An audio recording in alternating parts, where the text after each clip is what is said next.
We're doing their time with them, and then some.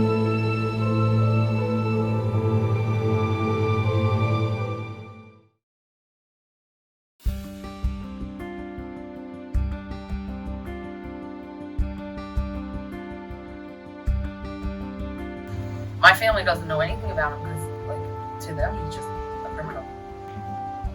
Nobody wants to see past the blue suit. No one wants to see past the fact that you gotta go and you can only see him for 6 hours. No one wants to see the person. And I got a really good person. I mean, he made mistakes. But inside, he's a genuinely good person.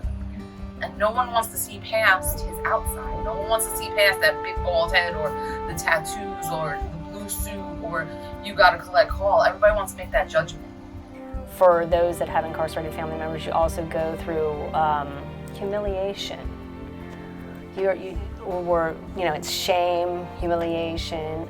People are always saying stuff like, well, where are the parents? Where were you? I was sleeping like the rest of the world. They'll say stuff like, well, apparently if your child can do the crime, she should do the time. Yeah, we've heard that cliche. They are doing their time. We're doing their time with them, and then some.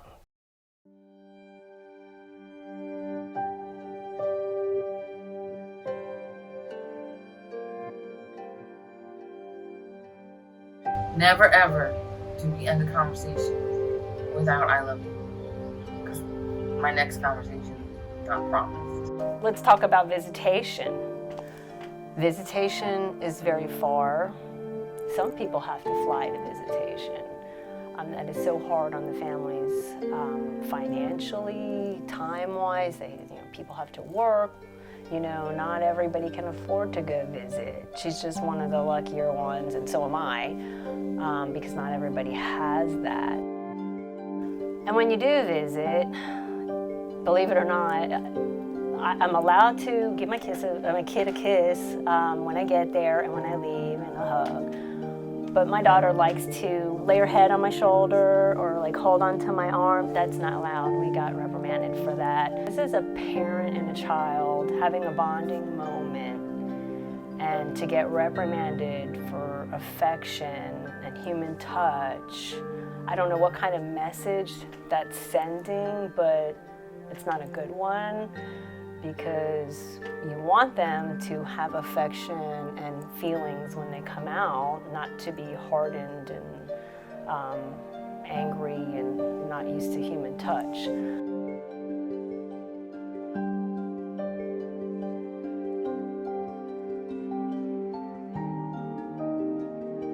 The financial burden is obviously I travel every other weekend, 200 miles.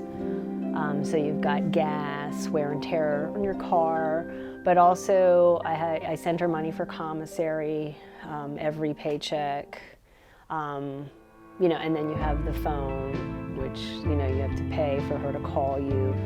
So all of these expenses add up. Scott gets $100 a week, okay? Now that money I send to him should be allotted for food, like canned food. But, and Scott's a big eater, but like if they go to medical, every time they go to medical it's $5, so that comes out. He wants a movie, $7 a movie. He wants, like it was cold a couple weeks ago, we had to buy thermal underwear.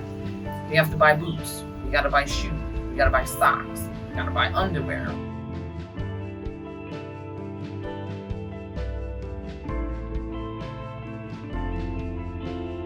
You have to show that you're there. You have to show that you care. You have to be there to support, visit, and make sure that they know somebody cares for her, that she is cared for.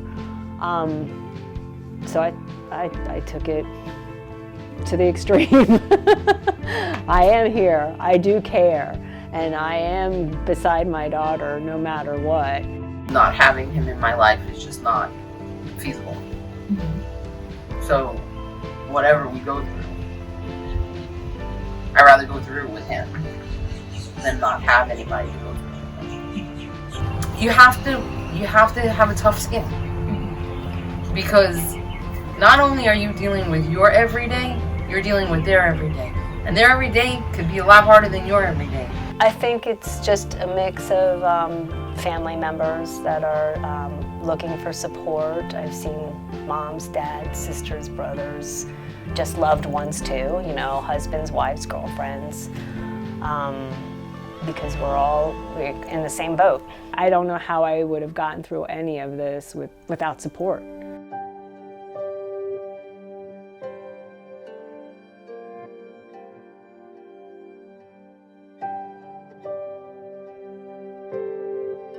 When I sit here and I think about it, I have a light at the end of my tunnel. I have that countdown. I know in 3 years, how many ever, Scott's walking out those doors. There's a light. 80% of these women don't have a light.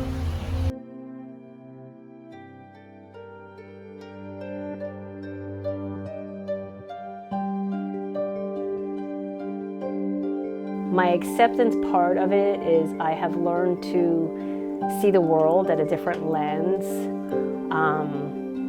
I believe in compassion. I believe in mercy. I believe in dignity. I believe in restoration. And I believe in second chances. So I have a more humanitarian view now, because I was clueless before.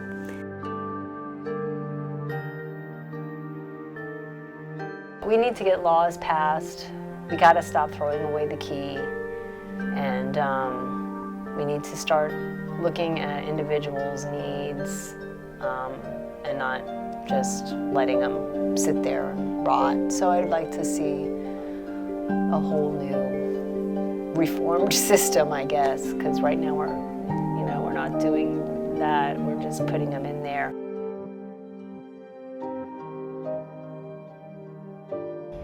But what they have to remember is they're all people. Whether they're wearing the white shirt, the gray shirt, or the blue uniform, they're all people. So they should all be treated with respect.